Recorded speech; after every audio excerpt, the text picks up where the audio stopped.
الحمد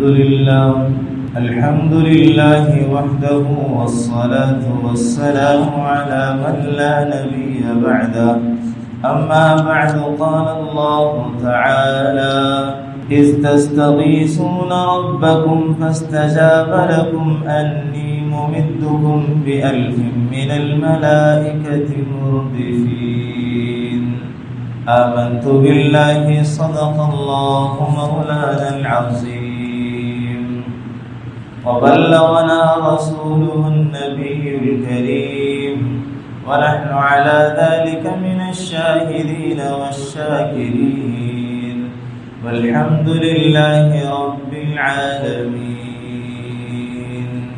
اللهم صل على سيدنا ومولانا محمد وعلى آل سيدنا ومولانا محمد وبارك وسلم اللهم صل على محمد كما تحب وترضى له اللهم صل على محمد كما هو أهله ومستحقه واجب الاحترام قابل التکریم نمازی احباب، آج 13 رمضان المبارک ہے۔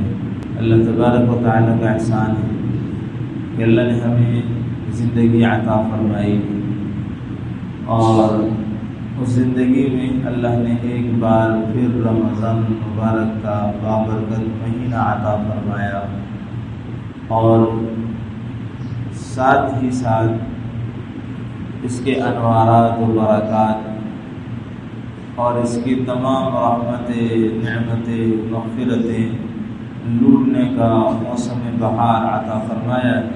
میرے عزیز دوستوں اور بھائیوں، جہاں رمضان المبارک کے اس مہینے میں مسلمانوں کو اللہ نے روزے کا حکم دیا، روزے فرض فرمائے،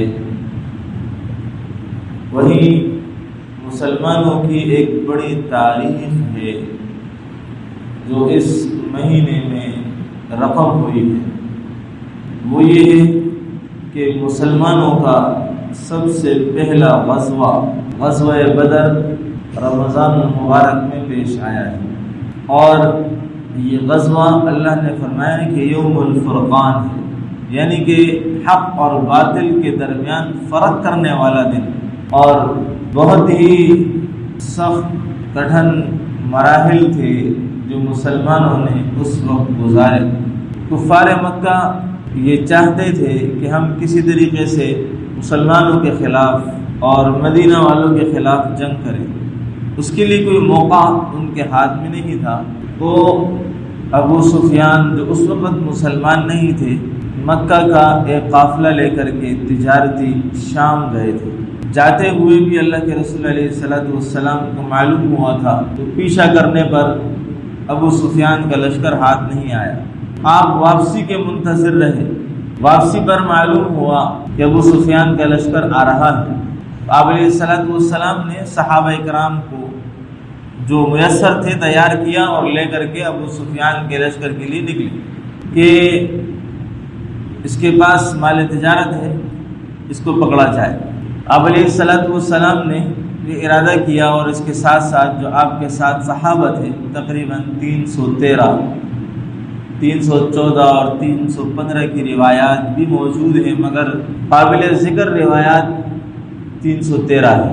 اس وقت میں آپ علیہ السلام نے چونکہ کوئی خاص جنگ کے لیے تو جانا تھا نہیں، تو اس کو کسی غزوے کا نام دیا جاتا یا جنگ کے لیے کہا جاتا یا یہ کہا جاتا کہ سب نے نکلنا ہے، جو نہیں نکلے گا اس کے پیچھے خلاف وعیدیں ہوں، ایسی کوئی بات تھی نہیں۔ کافی صحابہ مدینہ میں موجود تھے، اس 313 صحابہ اللہ کے رسول کے ساتھ آ گئے، اس میں کچھ انصار اور کچھ مہاجرین تھے۔ تو آپ علیہ السلام نے اپنے 2 صحابہ اس کی جاسوسی کے لیے، معلومات کے لیے بھیجے۔ تو معلومات پر ایک جگہ پر جا کر کے معلوم ہوا کہ 2 عورتیں ہیں جو آپس میں قرض کے معاملے میں لڑ رہی ہیں۔ تو اس میں ایک عورت نے کہا کہ جس کے اوپر قرض تھا کہ مکہ کا قافلہ آ رہا ہے، میں ان کی کچھ خدمت کر لوں گی اور اس کے بعد ان سے جو رقم حاصل ہو جائے گی تو آپ کا قرضہ ادا کر دوں گی۔ تو وہ دو صحابی رسول یہ بات سن کر کے واپس ہو گئے اور اللہ کے رسول علیہ السلام کو اس بات کی اطلاع دی۔ اتنے میں خود ابو سفیان اس جگہ پر پہنچا جس جگہ پر یہ صحابی رسول آئے تھے۔ وہاں اس نے ایک آدمی کو دیکھا، اس سے پوچھا کہ یہاں آپ نے کسی کو آتے جاتے دیکھا ہے؟ اس نے کہا یہاں تو کوئی نہیں آیا، یہاں دو آدمی آئے تھے پانی کے اوپر، انہوں نے پانی پیا، اپنے جانور کو پانی پلایا اور پھر خود پانی بھر کر کے چلے گئے۔ اس نے جا کر کے ابو سفیان نے جا کر کے اس جگہ پر دیکھا تو اونٹ کی مینگنیاں تھیں۔ اس نے اونٹ کی مینگنی، ایک مینگنی اٹھائی، اس کو توڑا، اس میں سے کھجور کی گٹھلی نکلی۔ تو اس نے پہچان کر کے کہا کہ یہ یثرب یعنی مدینہ کی کھجور کی گٹھلی، اور یہ وہی لوگ ہیں جو یہاں آئے ہیں۔ ابو سفیان نے اپنے لشکر کا رخ موڑ دیا اور جس راستے سے وہ مکہ جا رہا تھا اس راستے کو چھوڑ کر کے ساحل سمندر جو جدہ کا سمندر ہے اس راستے پر وہ روانہ ہوا مکہ کے، اور اپنا آدمی مکہ کی طرف بھیجا اس نے کہ اپنے تجارتی قافلے کی خبر گیری کرو، اس کی حفاظت کا اہتمام کرو۔ جب یہ واقعہ پیش آ چکا، ابو سفیان نے اپنی جاسوسی پوری کر لی اور اپنے قافلے کو دوسری طرف موڑ کر کے روانہ کر دیا۔ تو اس موقع پر اس نے پھر دوسرا قاصد بھیجا کہ اب ہم امان میں ہیں، تم جو ہے امن سے رہو، ہم پہنچ جائیں گے۔ مگر چونکہ ابو جہل وہ اس وقت سردار قوم تھا، اس کے دل میں بہت زیادہ بغض تھا، وہ نہ مانا، اس نے کہا کہ نہیں، مسلمانوں کے خلاف جنگ کرنی۔ بہرحال وہ جنگ کے لیے تیار ہوا، اس نے وہاں سے تقریباً 1000 افراد کے قریب لوگ روانہ کیے اور وہ وہاں سے واپس مکہ سے نکل کر کے بدر کے میدان کی طرف روانہ ہو گیا۔ ادھر ابو سفیان کا لشکر جو تھا، جو تجارتی قافلہ تھا، وہ امن کے راستے سے وہ مکہ پہنچ گیا، اور یہ ابو جہل اپنا لشکر لے کر کے بدر کے میدان میں آ گیا۔ اب آپ علیہ السلام کے سامنے ایک مشکل پیش آ گئی، ہم تو جنگ کے لیے نہیں نکلے تھے، تجارتی قافلے کے لیے آئے تھے۔ صورتحال تبدیل ہو گئی تو صحابہ کرام سے مشورہ کیا کہ کیا کرنا چاہیے۔ تو حضرت ابو بکر صدیق رضی اللہ تعالی عنہ نے کھڑے ہو کر کہا یا رسول اللہ، جو آپ حکم دیں گے ہم وہ کرنے کے لیے تیار ہیں، ہم اپنی جان آپ کے حوالے کر چکے ہیں، آل اولاد بھی، بچے، ساز و سامان سب آپ کے نام پہ قربان ہیں۔ حضرت عمر رضی اللہ تعالیٰ عنہ کھڑے ہوئے، انہوں نے بھی اسی طریقے کی جانثارانہ تقریر کی، جو آپ حکم دیں گے ہم وہ کریں گے۔ پھر اس کے بعد آپ علیہ السلام کچھ دیر تک رکے رہے، چونکہ مکہ سے مدینہ ہجرت کی تھی اللہ کے رسول نے، اس سے پہلے 2-3 دفعہ بیعت لی گئی تھی مدینہ والوں سے کہ تم مسلمانوں کی مدد کرو گے، ہجرت کر کے آئیں گے۔ تو ہجرت تو کر کے آ گئے اور انصار مدینہ نے مدد بھی کی، رکھا، سارے احوال قابل ذکر ہیں جو کیے انہوں نے۔ مگر مدینہ سے باہر جا کر کے اگر آپ جنگ کریں گے تو اس میں بھی ہم آپ کا ساتھ دیں گے، یہ معاہدے میں شریک تو تھا نہیں۔ مگر آپ علیہ السلام اس وقت انصار سے دیکھنا چاہتے تھے کہ انصار کیا کہتے ہیں۔ تو پھر قبیلہ اوس کے سردار سعد بن معاذ رضی اللہ تعالیٰ عنہ کھڑے ہوئے، کہا یا رسول اللہ، میں سمجھ رہا ہوں کہ آپ انصار کی رائے معلوم کرنا چاہتے ہیں۔ تو فرمایا کہ اے اللہ کے رسول، ہم نے اپنی جانیں آپ کے ہاتھ میں دی ہیں، آپ جس سے چاہے صلح کریں، آپ جس سے چاہے جنگ کریں، ہم آپ کے ساتھ ہر وقت ہر موڑ کے لیے تیار ہیں، جو آپ کا فیصلہ ہوگا ہم اس پہ راضی اور خوش رہیں گے۔ حضرت مقداد ابن اسود کھڑے ہوئے، بہت جاندار تقریر کی، آخر میں اس کا خلاصہ یہ بیان کیا کہ یا رسول اللہ، ہم بنی اسرائیل کی طرح نہیں ہیں جو حضرت موسیٰ سے کہیں گے کہ جاؤ تم اور تمہارا رب جا کر کے لڑے، ہم تو یہیں بیٹھ رہے ہیں، بلکہ ہم آپ کے لیے دائیں سے بائیں سے آگے سے پیچھے سے ہر جگہ سے آپ کے لیے لڑیں گے۔ اور اگر آپ ہمیں حکم دیں گے کہ سمندروں میں کود جاؤ تو ہم سمندروں میں کود جائیں گے۔ حضرت مقداد ابن اسود کی جو تقریر تھی یہ بڑی جارحانہ تقریر تھی اور بڑی جانثارانہ تقریر تھی، اللہ کے رسول کو بڑی پسند آئی اور بہت دعائیں دونوں حضرات حضرت سعد بن معاذ مقداد ابن اسود کے لیے اللہ کے رسول نے بڑی دعائیں ارشاد فرمائی، اور پھر صحابہ کی مشاورت سے بدر کے میدان کی طرف روانہ ہو گئے۔ بدر کا میدان 120 کلومیٹر ہے مدینہ سے۔ آپ علیہ السلام وہاں سے روانہ ہو کر کے بدر کے مقام پر پہنچے تو قریشی لشکر بھی وہاں پہنچ چکا تھا، تو قریشی لشکر نے معلومات کے لیے، جاسوسی کے لیے اپنے کچھ غلام بھیجے پانی کے مقام پر۔ آپ علیہ السلام کے صحابہ نے انہیں پکڑ لیا اور پکڑ کر کے لائے، ان سے معلومات کرنے لگے۔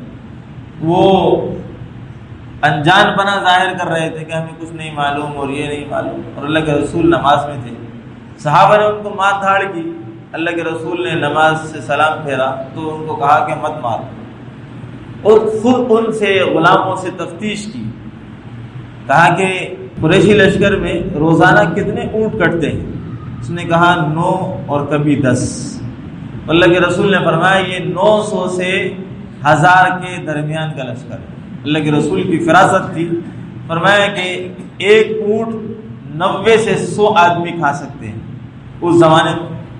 تو اللہ کے رسول نے فرمایا 9 یا 10 اونٹ کٹ رہے ہیں تو اس کا مطلب یہ ہے کہ 900 سے 1000 کے درمیان افراد ہیں، 1000 پورے نہیں۔ تو گنتی پر 950 افراد کا وہ جمع غفیر تھا۔ اب چونکہ مسلمان اس نیت سے نہیں آئے تھے تو مسلمانوں کے پاس صرف اور صرف 2 گھوڑے، 70 اونٹ اور 2 زرہے اور چند تلواریں تھیں، اور دشمن کا لشکر 700 زرہے جنگی لباس، 700 اونٹ اور 200 گھوڑے اور بے تحاشا ساز و سامان کے ساتھ وہ براجمان ہوا تھا۔ مدینہ مکہ کے اندر عاتقہ آپ علیہ السلام کی پھوپھی ہیں، بعد میں مسلمان ہوئے، جہیم ابن سلط، عداس، یہ 3 افراد ہیں جنہوں نے مکہ والوں کے لیے خواب دیکھا تھا، اور ان تینوں نے اپنے خواب ان کو بتائے تھے کہ تم لوگ جنگ کے لیے مت جاؤ، تم لوگ قتل ہونے کے لیے جا رہے ہیں۔ مگر ابو جہل جو تھا وہ کسی طریقے سے ماننے کے لیے تیار نہیں تھا۔ جب انسان کی آ جاتی ہے تو پھر انسان ہر حربے استعمال کرتا ہے وہاں تک پہنچنے کے لیے۔ تو ابو جہل کا بھی وقت آ چکا تھا اور اللہ نے اس کو ذلیل و رسوا کرنا تھا۔ تو یہ لشکر وہاں پر پہنچا اور آپ علیہ السلام اپنے لشکر کو لے کر کے پہنچے۔ اب مسلمانوں کے پاس جو زمین آئی تھی وہ نرم، پاؤں دھس رہے تھے، مشکلات، جو چشمہ تھا پانی کا اس پر قبضہ مشرکین نے کر لیا تھا۔ اللہ تبارک و تعالی نے قرآن کریم میں فرمایا استستغیثون ربکم فاستجاب لکم انی ممدکم بألف من الملائکۃ، اور اذ یغشیکم النعاس امنۃ منہ وینزل علیکم من السماء ماء لیطہرکم۔ اللہ نے اس وقت بارش نازل فرمائی، بارش ہوئی، صحابہ نے حوض بنائے، اس پانی جمع کیا، زمین جو نرم تھی وہ تھم گئی، اور جو زمین مشرکین کے حصے میں تھی وہ کیچڑ بن گئی، پھسلن پیدا ہو گئی، رہنا مشکل ہو گئی۔ اب اللہ تبارک و تعالیٰ نے مسلمانوں کا یہاں اس طرح ساتھ دیا، اور پھر آپ علیہ السلام کے لیے پہاڑی کے ایک حصے پر ایک جھونپڑی بنائی گئی۔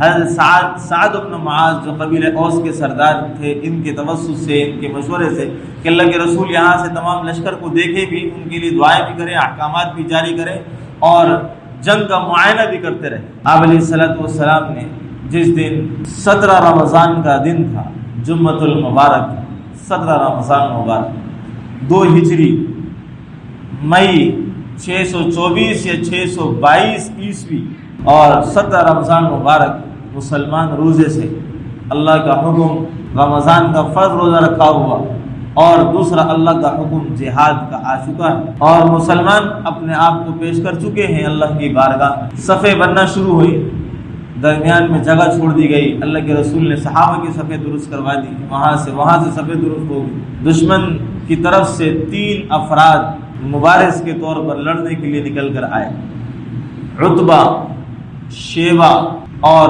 عتبہ کا بیٹا ولید۔ انہوں نے اپنے مقابل مانگے تو حضرت معاذ، معوذ اور عبداللہ ابن رواحہ یہ میدان میں اترے، اور جب سامنے عتبہ نے پوچھا کہ تم کون ہو، کہا کہ ہم انصار کی جماعت میں سے، کہا کہ ہمارا تم سے کوئی مقصد نہیں ہے، ہمارے مقابلے کے ہمارے لوگ بھیجو۔ اللہ کے رسول علیہ الصلوۃ والسلام نے وہیں سے آواز دی کہ اے ابو عبیدہ ابن حارث اٹھو، اے حمزہ اٹھو، اے علی اٹھو۔ یہ تینوں مبارز مقابلے کے لیے میدان میں اترے۔ ابو عبیدہ بڑی عمر کے تھے، 65 سال عمر تھی، یہ عتبہ کے مقابلے میں آئے۔ حضرت حمزہ رضی اللہ تعالیٰ عنہ کی عمر 57 سال تھی، یہ شیبہ کے مقابلے میں آئے۔ ولید جو کہ عتبہ کا بیٹا تھا، اس کے مقابلے میں حضرت علی آئے۔ حضرت علی اور حضرت حمزہ نے ایک وار میں ہی دونوں کا کام تمام کیا، ایک وار میں واصل جہنم کیا۔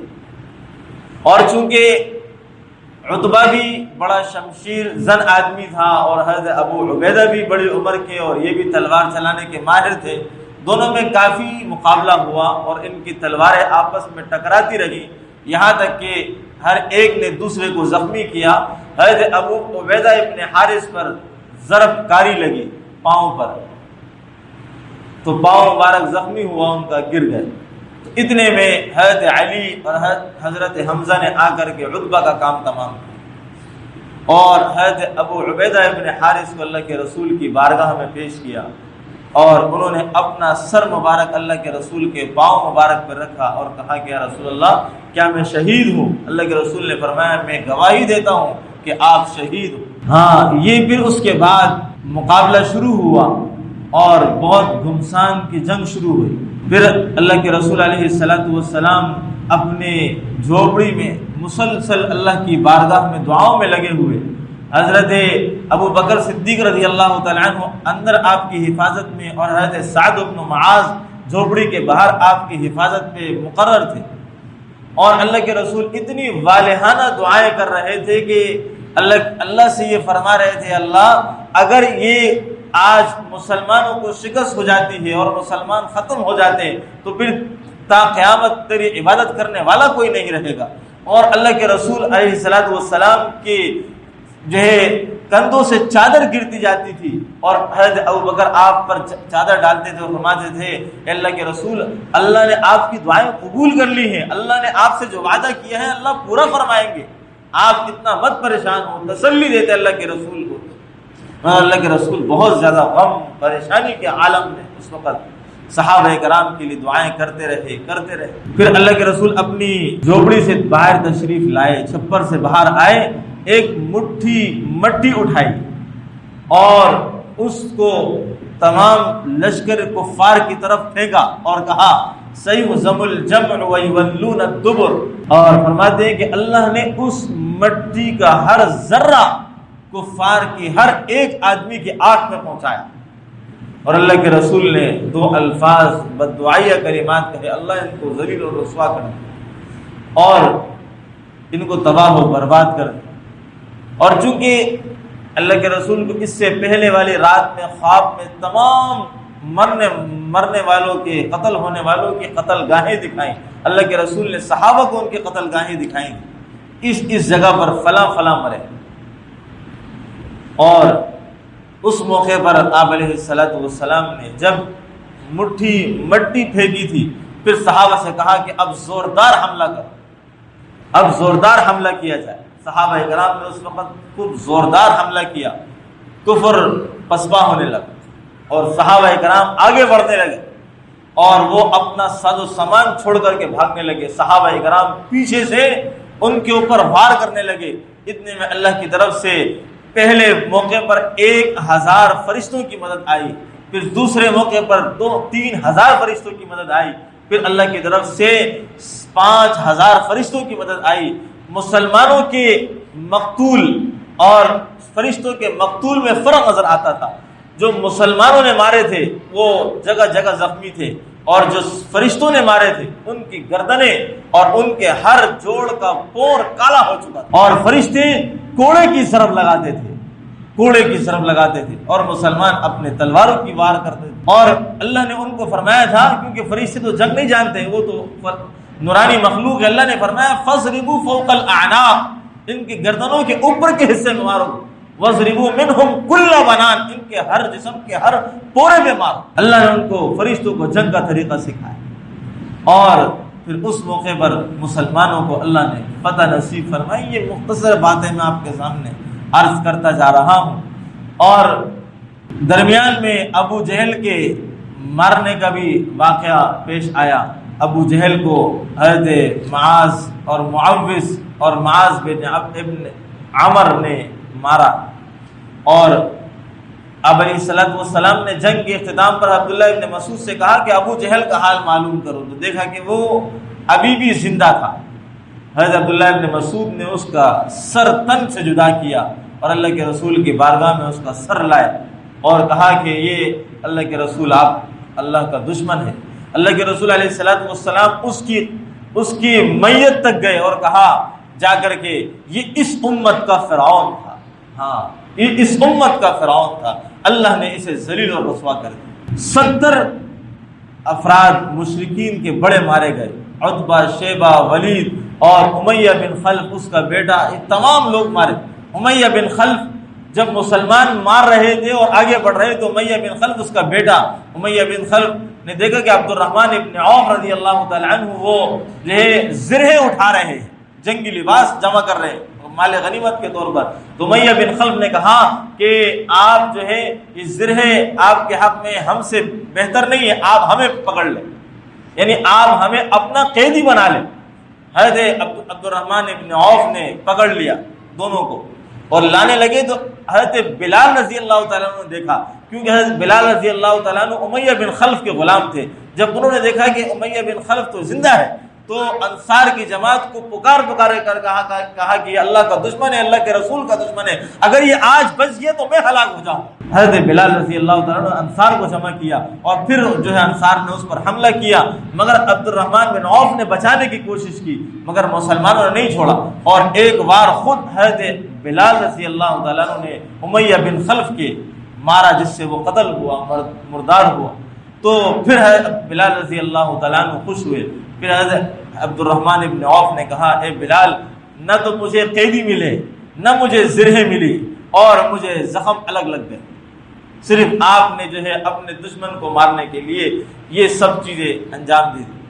تو اب یہ اس طریقے سے تمام کفار جو 70 مارے گئے، پھر 70 کو پکڑا گیا. پھر اللہ کے رسول علیہ السلام کی مشاورت سے ہر ایک کو فدیہ لے کر کے آزاد کیا گیا. حضرت ابو بکر صدیق رضی اللہ تعالیٰ عنہ کی رائے یہ تھی کہ ان کو چھوڑ دیا جائے فدیہ لے کر کے، ہمارے قوم کے لوگ. مگر حضرت عمر نے فرمایا کہ میرے رشتہ دار میرے حوالے کیے جائیں، میں ان کو قتل کروں، اور حضرت عباس کو حضرت حمزہ کے حوالے کیے جائے، وہ اس کو قتل کرے.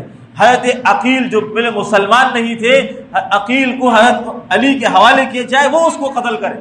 ہر ایک کے رشتہ دار کو اس کے حوالے کر دیا جائے تاکہ وہ اس کو قتل کرے، اور مشرکین کو پتہ چل جائے کہ مسلمانوں کے دل میں مشرکین کے لیے کوئی رحم نہیں ہے.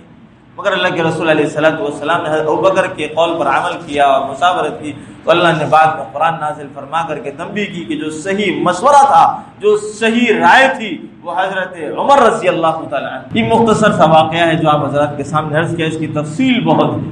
یہ واقعہ 2 ہجری جس وقت مسلمانوں پر رمضان کے روزے فرض ہوئے ہیں، اسی سال 2 ہجری 17 رمضان مبارک جمعۃ المبارک کے دن اور مئی کے مہینے 622 یا 624 ہجری میں یہ واقعہ مسلمانوں کا پیش آیا.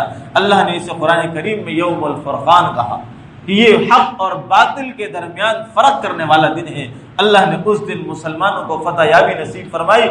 3 گنا زیادہ افراد 950 اور 313 اور لشکر میں سامان نہیں ہے، مگر اللہ مسلمانوں کو اسباب نہیں، ایمان اور اللہ اپنی مدد سے فتح اور غلبہ نصیب فرماتے ہیں۔ اللہ تبارک و تعالی آج بھی مسلمان جہاں کہیں بھی پریشان ہیں، اللہ اپنے مدد سے ان کو غلبہ نصیب فرمائے۔ وآخر دعوانا الحمدللہ رب العالمین۔